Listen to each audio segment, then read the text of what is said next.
आता पाहूया दिवसभरातल्या टॉप 9 राजकीय बातम्या। लोकसभा आणि राज्यसभेत डावललं, छगन भुजबळांनी वेगळी भूमिका घ्यावी। समता परिषदेच्या बैठकीत कार्यकर्त्यांची मागणी, सूत्रांची माहिती।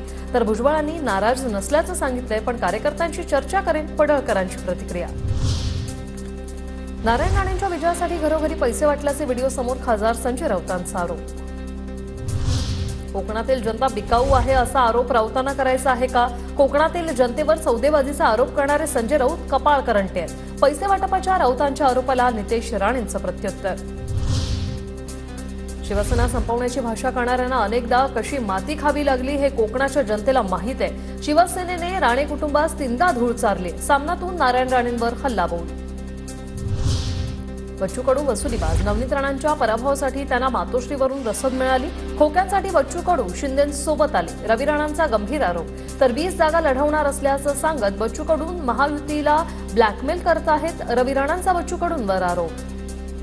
नाव घेतलेलं आहे ते महाराष्ट्रामध्ये तोडीबाज, वसुलीबाज आणि मांडवलीबाज म्हणून ओळखले जातात। ते खोक्याचं राजकारण नेहमी करत आलेले, ते कोणाची सुपारी कुठूनही घेऊन करू शकतात।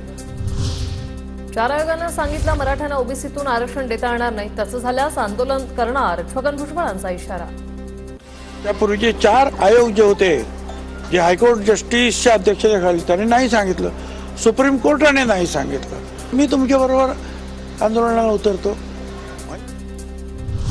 जरांगे सांगतात, आम्ही ओबीसींचे बंधू, पण तेच ओबीसी नेत्यांना टार्गेट करतात। जरांगेंना सरकारकडून रेड कार्पेट, पण ओबीसी समाजाच्या आंदोलनाकडे सरकार फिरकतही नाही। सरकार फक्त ठराविक वर्गाचं आहे का? लक्ष्मण हाकेंचा सवाल।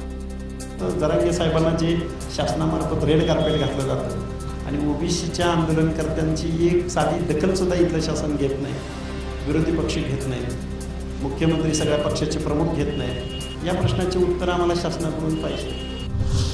मुंडे बहीण भावाने घेतली ओबीसी उपोषणकर्ते लक्ष्मण हाकेंची भेट। मराठा आरक्षणाला आमचा विरोध असण्याचं कारण नाही, मात्र सरकारनं याचंही म्हणणं इथं ऐकलं पाहिजे, पंकजा मुंडे यांचं आवाहन। मराठा आरक्षण आंदोलनाने काम कमावलं आणि काय गमावलं हे 13 जुलै नंतर सांगेन, आणि कुणाला काय गमवावं लागेल तेही सांगेन, मनोज जरांगेंचा सरकारला इशारा।